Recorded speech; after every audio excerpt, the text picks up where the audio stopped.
విపరీతమైనటువంటి కోప స్వభావము, దూకుడు కలిగినటువంటి మార్పులు ఏర్పడుతుంటాయి. ఈ విషయాలతో మాత్రం కాస్తంత జాగ్రత్త వహించండి. ఎంతసేపు తాడో పేడో తేల్చుకోవాలి, అవునో కాదో తేలిపోవాలి. ప్రేమ విషయంలో కావచ్చు, కుటుంబ విషయంలో కావచ్చు, ఆస్తి తగాదాలు కావచ్చు, కుటుంబ పరంగా వస్తున్నటువంటి వ్యాపారాల నిమిత్తం కావచ్చు, ఏదేమైనా కూడా ఇలానే ఉంటుంది. దీని ద్వారా మీకు నష్టం వాటిల్లే అవకాశం ఉంది. ఈ విషయాలలో మాత్రం పెద్దవాళ్ల పర్యవేక్షణలో మీరు మంచి నిర్ణయాలు తీసుకోగలిగితే అన్ని విధాలా బాగుంటుంది. కోపం కారణంగా, బద్ధకం కారణంగా కొన్ని ముఖ్యమైనటువంటి పత్రాలను, కొన్ని ముఖ్యమైనటువంటి అంశాలను చేజార్చుకునే అవకాశం ఉంది. కాస్తంత జాగ్రత్త వహించండి. ప్రత్యక్షంగా గాని పరోక్షంగా గాని రాజకీయాల ప్రభావం మీ మీద సుస్పష్టంగా ఉంటుంది.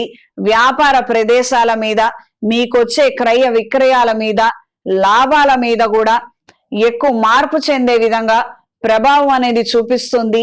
ఆల్టర్నేటివ్స్ వెతుక్కోగలిగితే అన్ని విధాలా మంచిది. ప్రస్తుతానికి వచ్చినటువంటి ఇబ్బంది ఏమీ లేకపోయినా ఈ రకమైనటువంటి తరచు మార్పుల కారణంగా ఎక్కువ ఇబ్బందులు పడే అవకాశం ఉంటుంది. అప్రమత్తంగా ఉండండి. ఆధ్యాత్మిక కేంద్రాల పట్ల ఆకర్షితులవుతారు. దైవ దర్శనాలను చేసుకోగలుగుతారు. కుటుంబ సమేతంగా కొన్ని కార్యక్రమాలలో పాల్గొనటానికి మీరు చేసే ప్రయత్నాలు అనుకూలంగా ఉంటాయి. శుభకార్యాది విషయ వ్యవహారాలలో పురోగతిని సాధించగలుగుతారు. కార్యక్రమాలని అప్పు చేసైనా ఘనంగా చేయగలుగుతారు. ఇది మీ మానసిక సంతోషానికి, ధైర్యానికి కారణమవుతుంది.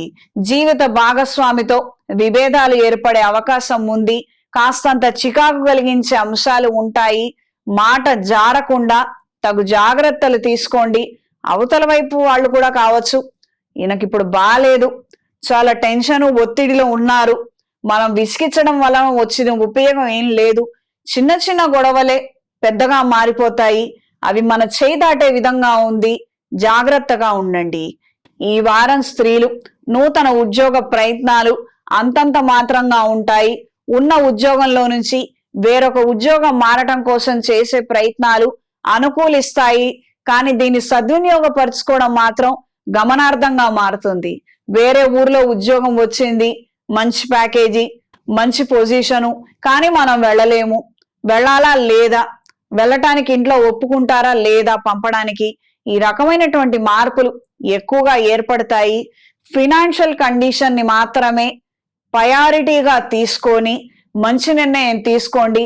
ఇతర సొసైటీ కావచ్చు, కుటుంబం కావచ్చు, ఆచారాలు కావచ్చు, ప్రస్తుతానికి ఇవన్నీ పక్కన పెట్టండి.